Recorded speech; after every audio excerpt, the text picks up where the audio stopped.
স্বাগতম জনাইছো সকলোকে আজিৰ মুখ্য বাতৰিৰ মাজলৈ 13 November 2025 voice of Assam from Pankaj news desk. কি বাতৰি আছে আহকচোন আমি প্ৰথমতে চাই লওঁ। নমস্কাৰ দৰ্শকবৃন্দ, আপুনি চাবই পংকজ নিউজ আপডেট। আমি আপোনালোকলৈ লৈ আহিছো আজিৰ দিনৰ 20টাকৈ মুখ্য বাতৰি সংক্ষিপ্ত শিৰোনাম। অসমৰ পৰা ৰাষ্ট্ৰীয় পৰ্যায়লৈ প্ৰথম ৰাজনীতি আৰু প্ৰশাসনৰ কেইটামান বাতৰি আছে। 2024 নিৰ্বাচনৰ আগতে কংগ্ৰেছৰ নেতৃত্বত 7টা দলৰে অসম সন্মিলিত মৰ্চা পুনৰ গঠন হৈছে। বিজেপিক প্ৰত্যাহ্বান জনাবলৈ অসমৰ ৰাজনীতিত ধুমুহা।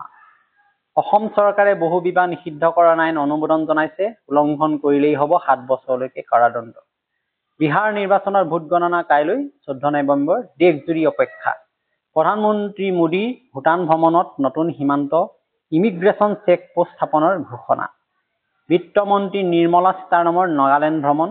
গতিকে অসমৰ পৰা নাগালেণ্ডলৈ কেন্দ্ৰীয় মন্ত্ৰীজনী এগৰাকী নাগালেণ্ড ভ্ৰমণৰ কাৰণে আগবাঢ়িছে। এক পৰ্যালোচনাত মিলিত হ'ব।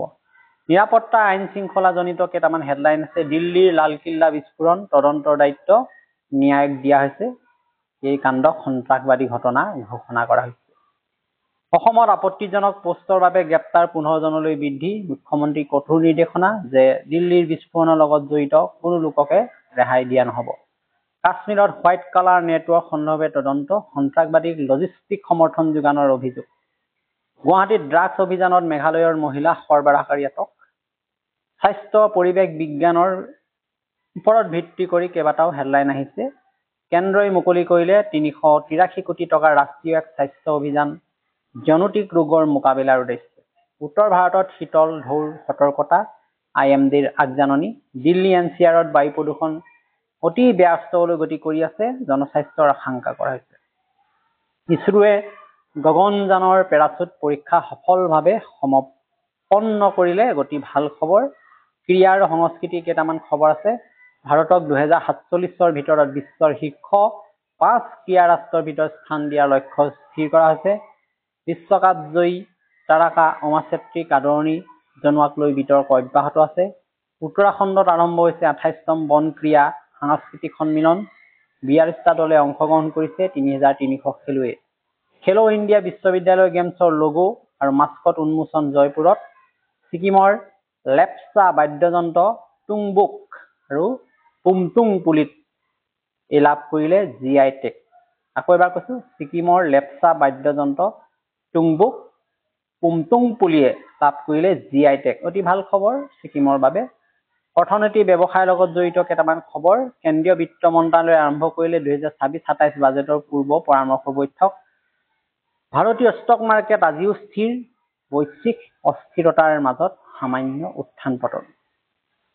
গতিকে আজিৰ এই সংবাদ শীৰ্ষক আছিল অতি গুৰুত্বপূৰ্ণ 20টা মুখ্য বাতৰি সংক্ষিপ্ত ৰূপ।